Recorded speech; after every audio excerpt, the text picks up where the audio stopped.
Hey guys, so I am switching racket and I will create a tournament draw to make things a little bit more spicy and engaging. I think this is the most entertaining way of reviewing gear, and I think the biggest value is to offer a reference so people can get a better understanding of how stiff or stable the frame actually is.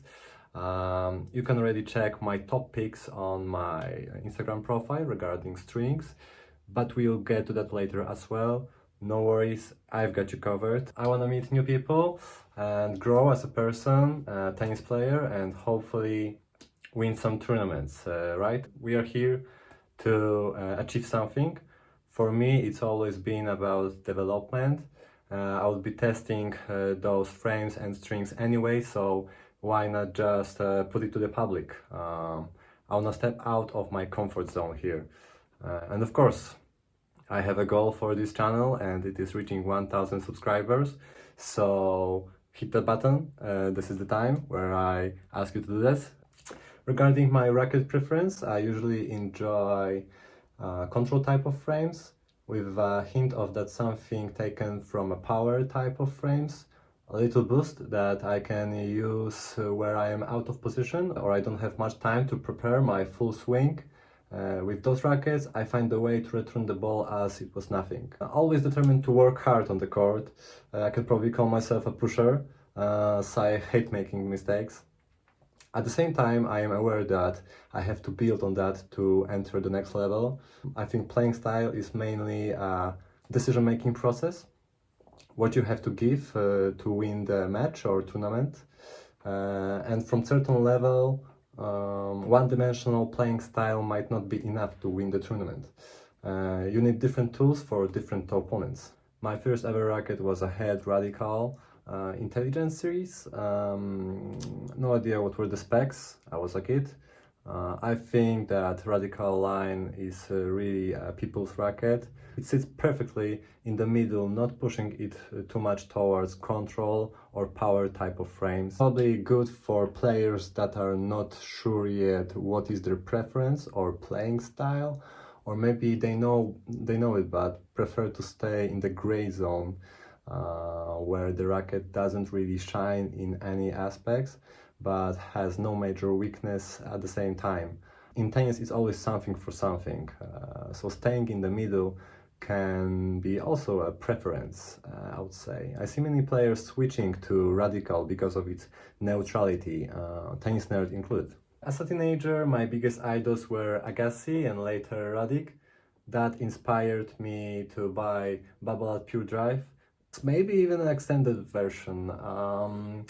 I don't recall it as a heavy frame. I was maybe 12 back then. It wasn't a bad racket, it just, I believe, for my game, a bit too launchy, so playing under pressure was a challenge. My next frame was head Graphene Speed Pro, with another idol in my head, of course, Novak Djokovic. We all know he's not using this frame, just endorsing it.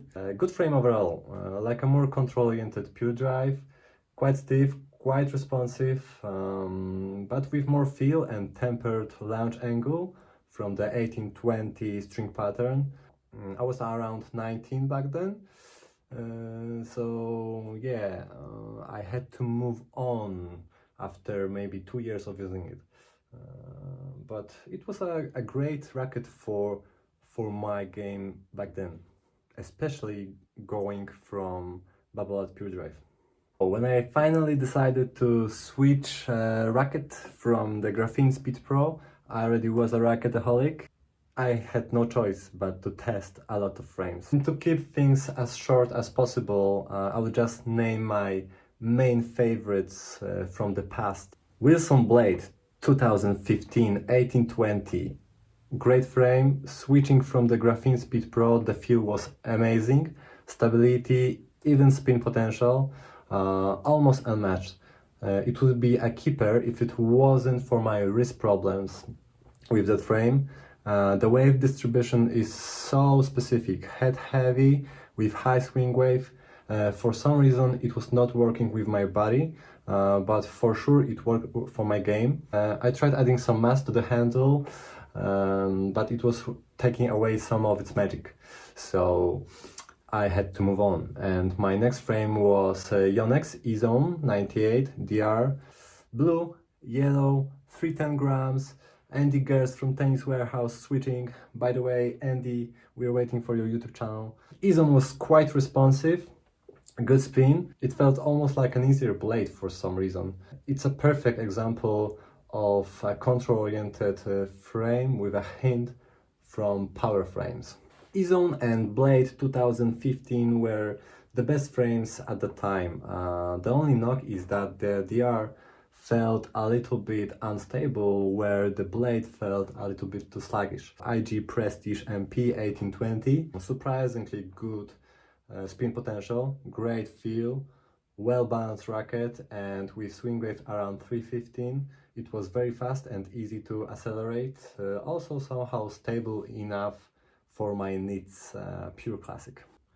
So I already had the best frames on the market back then, had nowhere else to go but to try some custom frames, and this is how I discovered Angell. TC95, both patterns, TC97, TC100, 101, K7 Lime, red. From those, my favorite was TC95, 1619. I tried so many specs within those models. It's a bit crazy, but I discovered my preference a little bit. TC95 can for sure join my Hall of Fame, especially 1619. To this date, I believe it was the racket that stayed in my bag the longest. I was playing with Angell for 5 years, so it survived at least 2 new releases from each brand. And only a few frames could match the feel, stability and performance, but I had no reason to switch until Brexit. I had to pay $70 for custom clearance, and my last order from Angell was not even within my range of specs, slightly off. I had 2 models, one with 293 swing wave, feeling a bit on the faster side, and another with 295 swing wave. That was my sweet spot of heavy enough and easy enough to accelerate. I asked for the frames to be within this range, and they sent me 296 and 297 swing wave.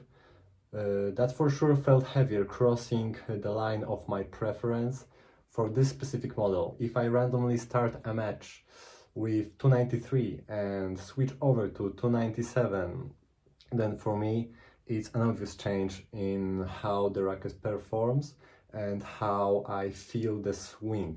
And feeling the swing is probably my reference for tournament matches. I have to feel the swing so I can recreate it every time. Since then I had or still have only 4 frames. Only. Had Prestige 360 plus MP 1820, great frame. I had to let go. It was not helping me in those specific situations where I need a little bit more help from the frame, a little bit more push. It's a great attacker's frame. Diadem Elevate customized, Tecnifibre TF40 315 customized, and Tecnifibre Tfight 305. All of those are kinda in a similar playing style preference, I would say. And here we are. You're up to date. You can comment down below what is your current favorite frame. I might consider giving some wild cards. It would be great to build together some kind of community of similar players with similar vision of how we want to play, how we see the game, how we want to beat the other guy. Yep, let's see, let's play. Is it my slogan? Oh, I don't know.